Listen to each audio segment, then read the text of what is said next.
Anyway, let's start with what the hell Venezuela. I thought I knew what was going on. We spoke to our friend Elliot Abrams, who used to be the envoy to Venezuela on Venezuela during President Trump's first term. And, we kind of agreed that this was about getting rid of Maduro. Yes, there's a problem with drugs. No, most of the drugs from Venezuela are not coming to the United States, although there are some. Most of those drugs are going through West Africa toward Europe, and they are funding a lot of terrorist activity, cartels, but not really an imminent threat to the United States. And Elliot was pretty clear that he thought that this was an effort to get rid of Maduro. Yesterday, the administration announced that it seized this tanker of oil. This tanker apparently, so they claim, was bound for Iran with sanctioned oil. They said they've known about this for some time. Why they didn't do something about it years ago? I don't know. It's a sanctioned tanker, apparently. President Trump said he thinks they'll keep the oil. So even if this was about Maduro, there's such a perception that, this is about oil. It's just not a good look for the administration, in my point of view. What say you? No, listen, I think the problem here is that we don't know what's going on. We don't really understand this. Again, I am of the view that the president has very, very wide latitude. And unfortunately, I think that's, true for the president, not President Trump. The president has very, very wide latitude in making decisions both about terrorism, but also about armed conflict. And, people may not like it and they may not agree, but that legal underpinning is there. The challenge here is this sort of constantly shifting set of ideas, right? Okay. And people will recognize, my discomfort when, for example, we say, we need to deal with the threat of China, but we also need to give them high-tech AI chips. What are you trying to say, President Trump? Are you worried about? They're not the threat, right? Exactly. And this is the problem with Venezuela. I am willing to accept that he believes that we need to deal with the drug problem from Venezuela. Why we don't need to deal with the Chinese fentanyl problem is another question, but set that aside. Why he pardoned this former president of Honduras, who not only was convicted of, trafficking drugs, but said, I am going to stick these drugs up the noses of these gringos. It wasn't like there was any kind of doubt about what his intentions were. Again, I understand that we need to deal with the drug threat. I don't think this threat right now, this is the biggest deployment of U.S. military in the hemisphere since the Bay of Pigs invasion. I think there are a lot of threats out there. I'm not saying that there aren't threats coming from the Western Hemisphere. We're going to talk about the national security strategy and how, there's a redoubling down on paying attention to the hemisphere. I just think if you want to get rid of Maduro, say you want to get rid of Maduro and go to Congress, do whatever you got to do. But this shell game, I agree, is kind of... It's that is the problem, okay? I actually think the president has the authority to do this. He doesn't have... Look, he doesn't have the authority to go to war. And he said that the U.S. is at war with these drug cartels. Congress declares war. Dany, you were on the Hill and you know that. At least your understanding of this is not correct. Sorry. Educate me, please. I will educate you, my sweet. Let's set aside. Agreeably. Yes. Let's see everybody. So we can talk about the War Powers Act in a second, but I really do want to underscore this. It is the strategic incoherence of the president that is causing a lot of this problem, right? Exactly what Elise said. Okay, you know what? Maduro is a danger. Maduro is a front for Iranian terrorist activities. He is an enabler of Hezbollah. His Ministry of Interior has been giving passports to terrorists in order to facilitate their entry into other countries. I'm delighted to see the door slam on his ass. Yeah. Let me be Yeah. clear about that. Yeah. I am also delighted to see that people who seek to bring traffic drugs into the United States are put at risk. You know what? We can agree or disagree. You may think it's right. You may think it's wrong. The problem is, okay, if that's bad, then why did you pardon the president of Honduras?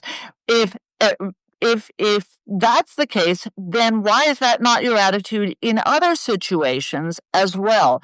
And this is really where I think President Trump's incoherence has been the problem. If he got up and gave a big Oval Office speech Yeah. and explained what he was thinking, I think that a lot of discomfort that people have with this would go away. Not But of only course, that, yeah, he he can't. hasn't. Well, He I hasn't. think He has part of the not. reason for the incoherence is because he doesn't have a strategy, but all of the people around him have their own strategy. Okay. So Hegseth wants to like kill people and warrior and, war fighting. And Rubio wants to get rid of Maduro. Maduro. And Pam Bondi and Kristi Noem want to get rid of drugs or whatever. I mean, or Trump wants to get rid of drugs. It's like everybody has their own agenda. And because there's no, everyone kind of rolls their eyes at interagency discussions, which is basically when usually the national security advisor gets everybody together and everybody puts their equities on the table and they formulate a policy. It could be death by committee, yes. But there usually is some discussion among all the principals in the administration are what are our interests? What are our equities? What are our assets? What are the pros? What are the cons? There's none of that. And I feel like this is part of the thing I've been saying all along is people that have their own agendas can get it through. Trump usually has the grain of some good idea and everybody hijacks it and the execution is usually horrible. I'm not saying he always has a grain of a good idea, but, in this case, again, not a bad idea to get rid of Maduro. He's terrorized his people. He's ruined the economy. He's destabilizing in the region. He's a fraudulent leader. But again, I think we're on the same page. We can move on. We can move on. We can move on. And I just will say that, and let's move to Ukraine. And I'll say that, did you see that Putin just had this call with Maduro? this is the thing, right? Again, Quote, expressed solidarity with the Venezuelan people and reaffirmed his support for Maduro's policies, according to a Kremlin readout, and that the two leaders expressed an intention to carry out various, quote, joint projects related to the economy, trade, and enemy. bingo. So, right, because so we've talked about this before. Vladimir Putin does not respect Donald Trump. And this is his way of showing it. And the president's unwillingness to be offended, despite having a pretty thin skin in a variety of other areas, is interesting and problematic. Elise, before we leave Venezuela, I want to talk for 1 second about authorizations for use of military force. Sure. Tom Cotton went on Meet the Press this last weekend. Saw that. And he said, this was the rationale behind our military operation, so-called Just Cause, I still have the T-shirt, in Panama, in which we removed President Noriega and brought him to the United States, tried him, and imprisoned him. And, again, it's important to understand that there are lots of precedents for what the president is doing. It's also important to understand that there is very serious disagreement in our nation between Congress and the White House about the question of declarations of war. We have only had 5 declarations of war in our history. How many wars do you think we've fought? More than Yeah, more than that by a very large number. So, and I would go further. I think the reason I was a little late is because Mark and I were wrapping up a podcast with our boss, Corey Shockey, who just wrote a book on civil military relations. And one really, really strong point of agreement here was whether or not you need an AUMF, an authorization for use of military force, whether or not you need a declaration of war, and clearly you do not, the one thing we understand is Congress does have power in this area, but Congress doesn't exercise it. And this Yeah, they're comes not back to using their agency. This is even if they and had declared, they probably would have declared it anyway because everyone's doing, everything he wants. But we're going to get to that, people. okay, so now we can come back to Ukraine to understand this. Well, I mean, also, so he had this call with, I want to pick up on what you said about that he has no respect for Donald Trump.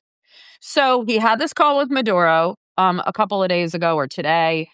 And, Steve Witkoff, the so-called envoy, and Jared Kushner went and met with Putin. Was it, the days are all mushing together. Was it earlier this week? Was it last week? Who the hell remembers?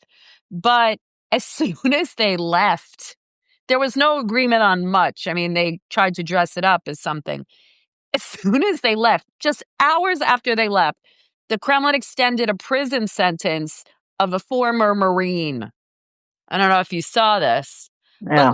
this is just Putin kind of exercising his leverage, showing that he is the one in charge.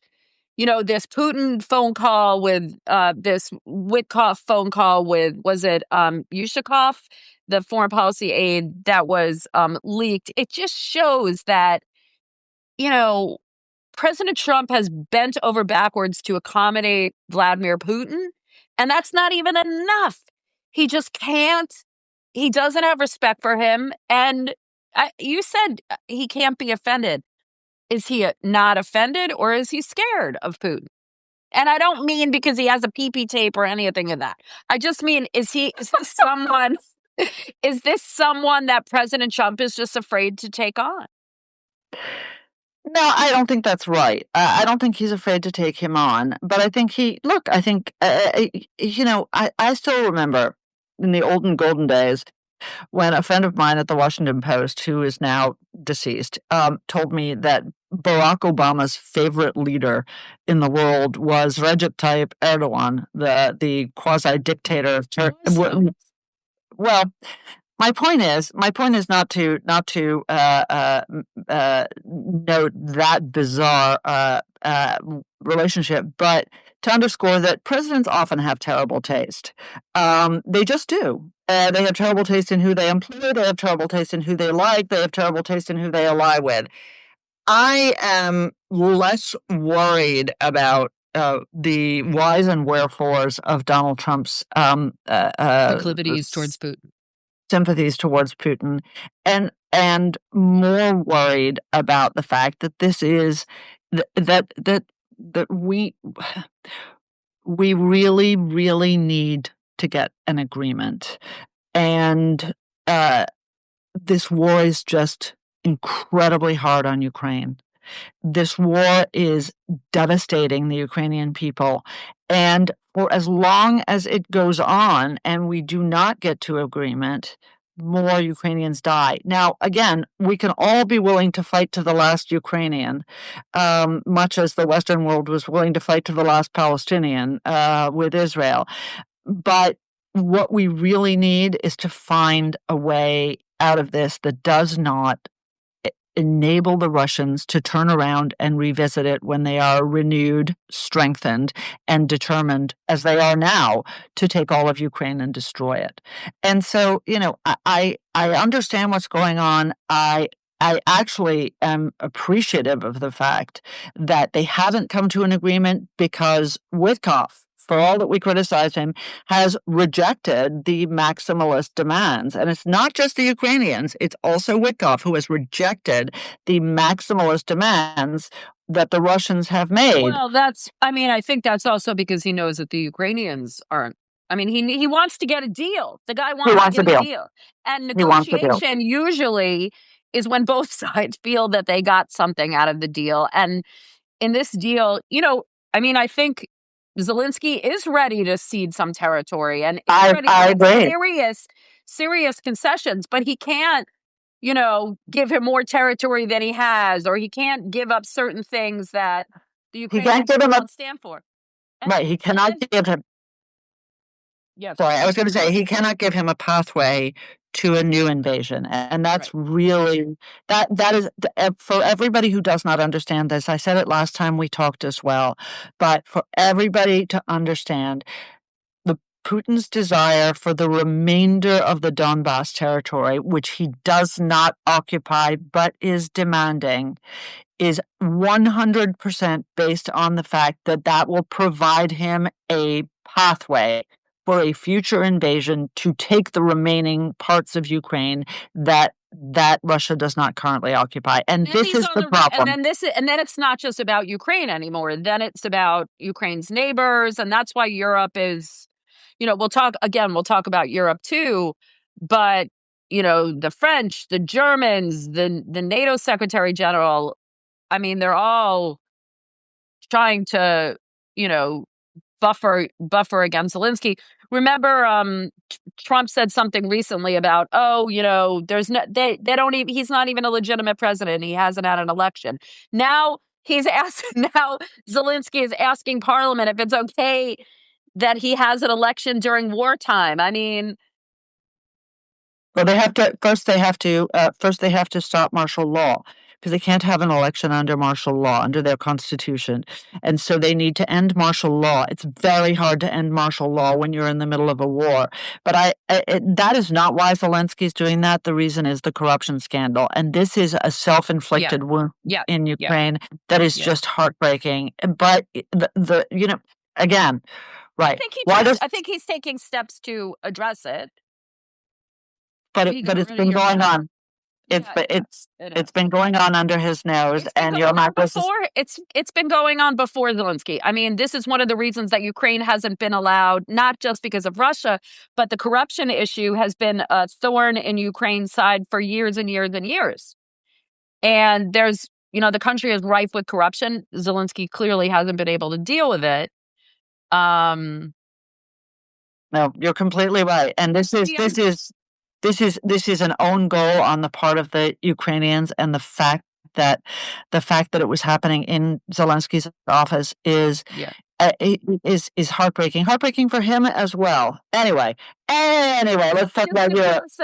to close the well, I mean, I guess we're going to talk about this a little more with the national security strategy, but like just the idea that the US intentions here on Ukraine to be generous would say they vacillate between standing firm against Russia and drifting towards Russia's intentions, and just saying that they're doing Russia's bidding most of the time.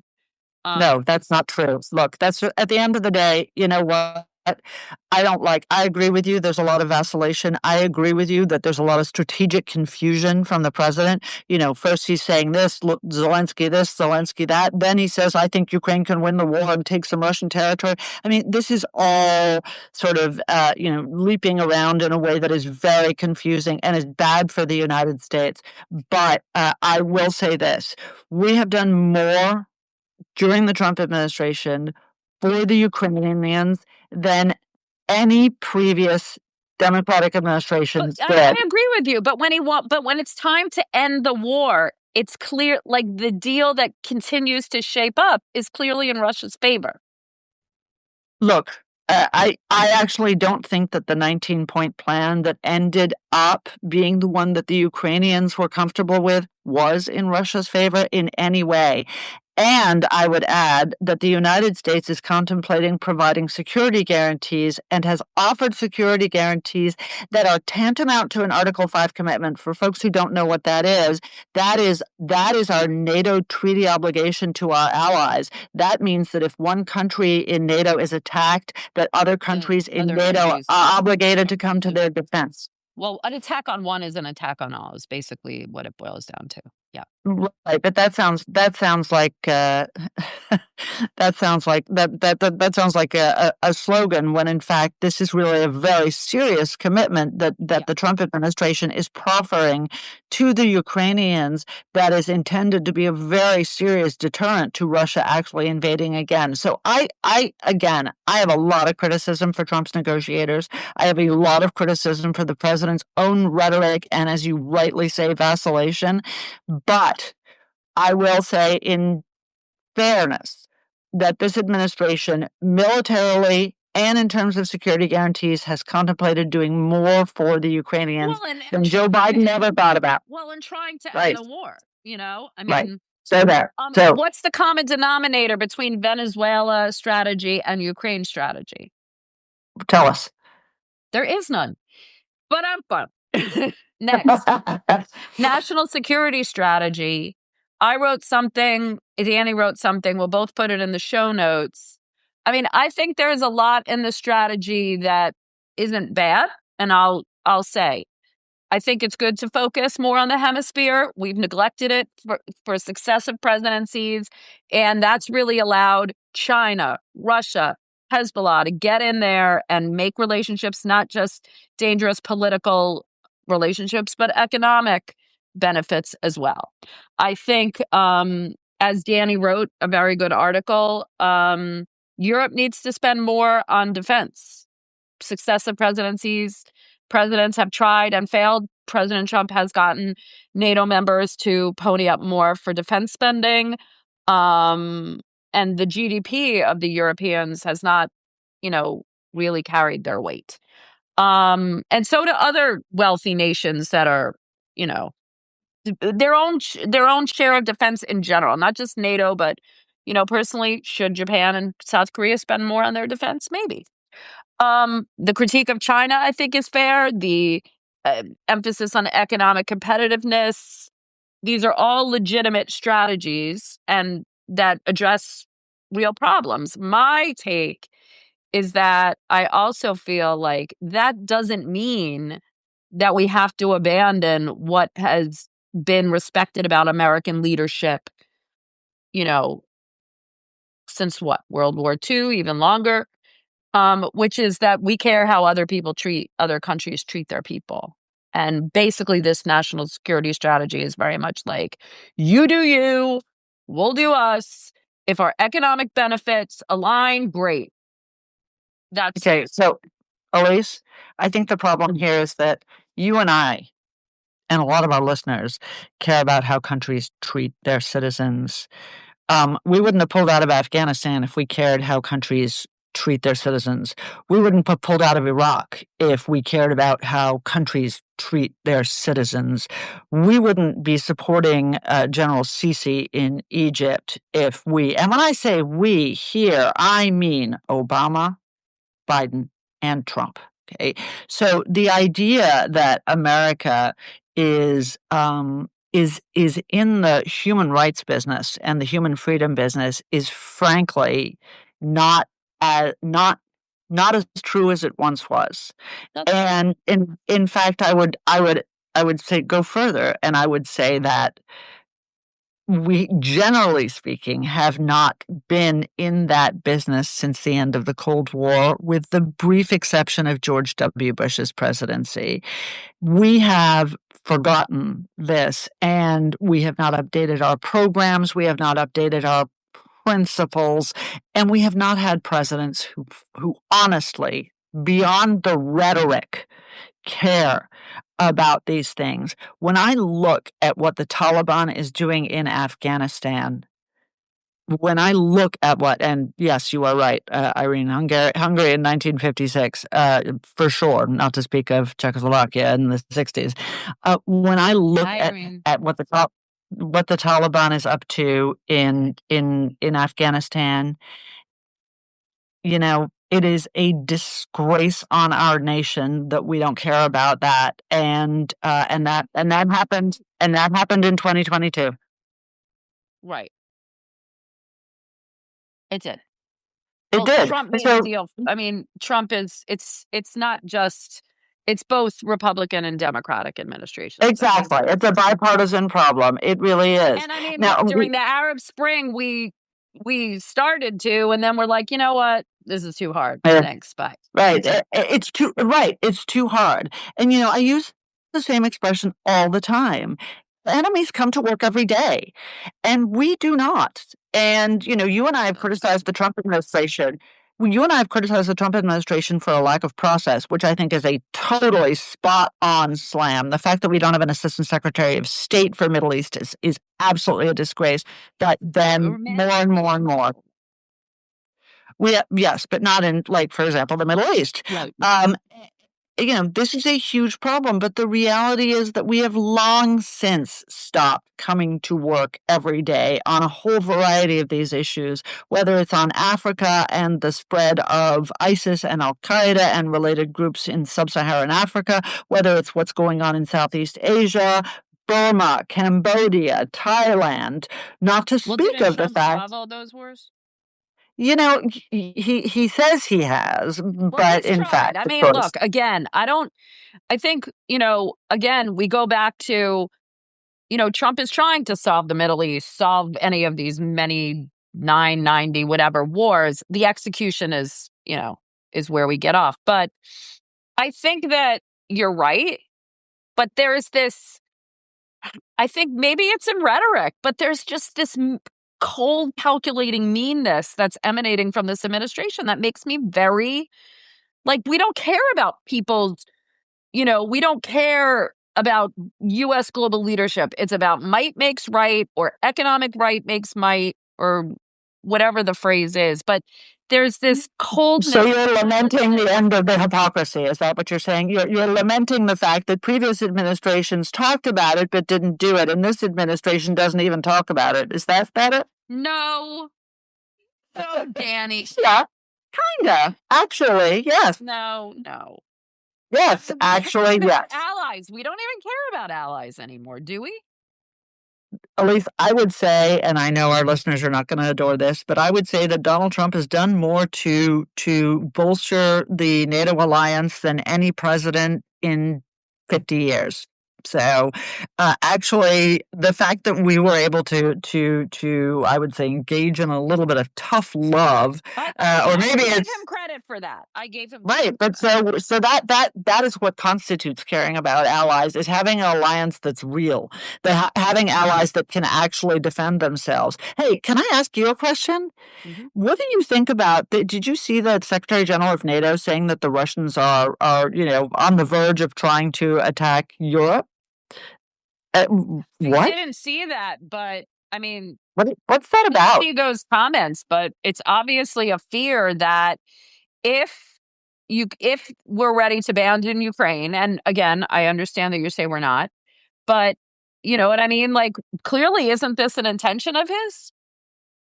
No, I'm not saying like Germany or France or, but like, if you go westward from Ukraine, there are smaller European, former republics that are concerned. And do you think that the NATO alliance will, to pick one of Donald Trump's favorite, come to the defense of Montenegro? Speaking of smaller countries, I mean, I think our European allies are far more weak-kneed about this than we are, honestly speaking. I don't think we'd care if they did either. I think, Montenegro is on its own. Right, but anyway, I worry about European rhetoric. I worried about their response to the national security strategy. I worry about their rhetoric. I worry about all of this because it's the opposite of what you're just saying. They are all talk and very little action. They are still not doing what is necessary to spend on defense. Our friends in the UK are cutting defense every single year, notwithstanding what Putin's intentions are. And I agree that he would love to take all of Europe. He would love to reconstitute the Soviet Union. I think that's his right. He called it the greatest tragedy of the 20th century. But, what it takes is not to reenact the run-up to World War II, right? Where the Nazis breezed through France in a matter of weeks. Why? Because they were not defending themselves. So Did you read this national security strategy as a let's just go back to a spheres of influence. Russia and Europe can fight it out. China can have Asia, and we'll take the Western Hemisphere. And if there's some kind of overlap and cooperation, we'll deal with it. I did not read it that way. I will tell you, I think it was a few things. I think that it was a testament to exactly what you described, which is the balkanization of the executive branch so that absolutely everybody is attending their own party, right? It's, Hegseth wants this, Rubio wants that, Milne wants this, Bondi wants that, and none of them necessarily have anything to do with what the president wants. So that is really what I thought the national security strategy was. But I want to underscore something to absolutely everybody that I know you're going to agree with, which is no national security strategy in the history of the United States. And this is a fairly recent phenomenon, writing these. It was Congress that demanded that the executive branch do this. But there's no national security strategy in the history of the Republic bears any relationship to the conduct and decision-making of the White House. And when it does, it is a total coincidence. Yeah, and now Ferguson wrote this, but I think you and I completely agree that if Trump read it, it would be surprising. Exactly. We've got to run and let people go, but that's exactly right. But we said first of all, we started a couple minutes late. Second of all, we said we're going to go an extra 10 minutes. Remember? Oh, okay. I'm sorry. I'm Let's 7 go hours. a few more minutes. We want to talk about two last things. Do you want to go first about Trump, or second, or Kamala first? Oh my God. Let's go Trump first. Go. Look, I think we've seen in the last week or two that, he's taking heat from multiple directions, right? And Congress is trying to rein him in a little bit more on some issues with these discharge petitions, whether it's on Epstein. Now there are a couple of discharge petitions from Republicans on these healthcare, trying to do something on healthcare to push it through. The MAGA base is, we saw Marjorie Taylor Greene resign and really take him on. And Nancy Mace is criticizing, Speaker Johnson because he's just, following everything Trump wants. And I do think that this kind of the idea of A lame duck, and B, he's out of touch on this issue of the economy to give himself an A. I thought that interview, did you catch any of that interview? That's an embarrassment. I'm sorry. Anyway. I thought it was terrible. It was, I'm all for taking an interview with the president. And I think, there is a way to question him that doesn't have him go off the deep end. But you need to, come back on some of these things that he says. That affordability, whatever you want to call it, the price of eggs, the price of gas, whatever, is an issue for people. And Trump continues to say that, it's not. Finally, I think last night the other night between that rambling speech, maybe he, got the message. But I think that there's a feeling, I think there's a little bit of buyer's remorse from these MAGA people that, like, he promised he was going to stop forever wars. He promised he was going to focus on us and the economy. He said he was going to get through on his pledges, make good on his pledges, and he's not. So, and plus the idea that he's a lame duck, and, people have to start thinking about a future without President Trump. And, without this charismatic leader of MAGA, does MAGA cease to exist? So I think this lame duck idea, which you and I first talked about a couple of weeks ago, is really, really gathering steam. So I don't know whether folks saw, but in the last hour, the Indiana upper house voted down the redistricting effort that would have given Republicans probably a lock on 2 additional seats in the House of Representatives. Look, I think Trump has delivered on a lot of his promises. I think he's delivered on his most important promise, which was on immigration. I think he's delivered on other promises as well, including on crime. Where the president, I think you are right to say, has gotten really crosswise with his base is this weird disconnect on the economy, because if this were Joe Biden presiding over the economic decisions that have been made, then he would have been rightly slamming Joe Biden, and he is now behaving as Joe Biden did toward the end of his administration, which is to say, deny. And of course, the one thing we can understand is that a lot of this comes from the incredibly stupid and harmful tariffs that the president has imposed.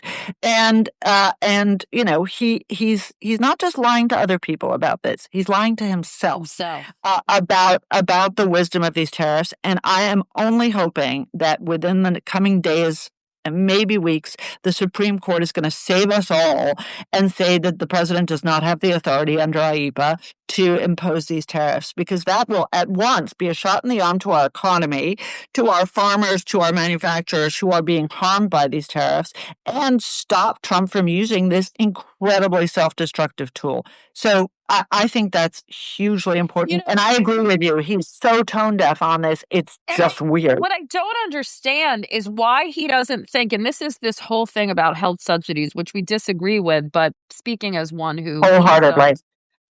Speaking as someone who needs them and I'm coming to you when you're going to have to buy my cocktails even more than you already do if I have to pay more on healthcare. I will with pleasure.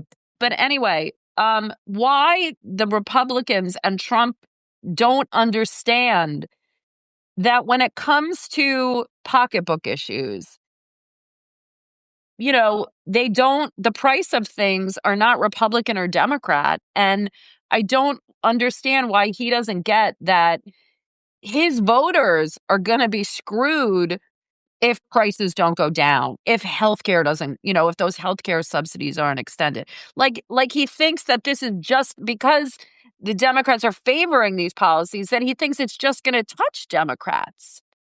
And I just don't understand. You rightly called it a disconnect. That he there was just, this is a little bit off topic, but there was just something about, ASL translators and like that you needed interpreters, and the administration is like, no, we don't care about that. That there aren't deaf people that are Republicans. Like, I just don't understand why. I understand the politics of things. I don't understand why he doesn't understand that Republicans are real people too, are working class people too, and need to feed their families like everyone else. I think he has this outdated view that everyone in Republican, he campaigned on, being this working class guy, but now that he's president, it's like he thinks all Republicans are rich and they don't need to care about that stuff. I think that is a really incorrect, really misunderstood characterization. Look, first of all, what you are fighting to preserve is not Obamacare. What you are fighting to preserve is the subsidies, the COVID subsidies from the American Rescue Plan. The American Rescue Plan was probably the most important and I understand what it was. Let me finish. Neither the Obama administration, nor the Biden administration, nor the Trump administration did anything to fix Obamacare. So you could call them COVID subsidies if you want, but what they really were was a subsidy to the American people because the healthcare system is fucked. No, what they really were was a massive handout to the American people from the taxpayer, actually. And the problem with massive handouts to the American people, my beloved Elise included, is that once enacted, it's very hard to get rid of them. But this was not Obamacare. People don't have an incentive to do anything about it. Okay, well, that is what we should be doing, not increasing these subsidies or continuing them. So we can agree on that anyway. Anyway, let's not talk about Kamala. She's a loser, and she always will be. And anybody who wants affirmation of that, please go read the unbelievable interview she did with the New York Times, in which even the New York Times was left saying, what are you talking about? I mean, I think it's time. I think it's time to move on with her. There are plenty of other Democratic, exactly, rising leaders that show promise. I'll point you to something that CNN did, a conversation with Spencer Cox of Utah and Josh Shapiro, the governors of Utah and Pennsylvania. Like, those are two leaders that have, are willing to, work across the aisle, bipartisan, are more about, and I think this is why, governors, I think, make the best presidents, because absolutely, they've been able to deliver for the people. They have to deliver for the people. And so they see people in the policies. And I think we just haven't had that in forever. I agree with you. I am so ready to be done with the culture wars and have leaders on both sides of the aisle who are interested in working with other people to get good things done. We actually do need better governance in our country, and that is a total bipartisan slam. We'll put that CNN interview in the show notes along with, for your entertainment and amusement, Kamala's own disaster train wreck of an interview with the New York Times. And we will say, with our extra 12 minutes, goodbye. Thank you for being with us. We love all of you. Take care. See you Bye, next time. Elise. I Bye, miss you. everybody. Me too, my dear. Bye.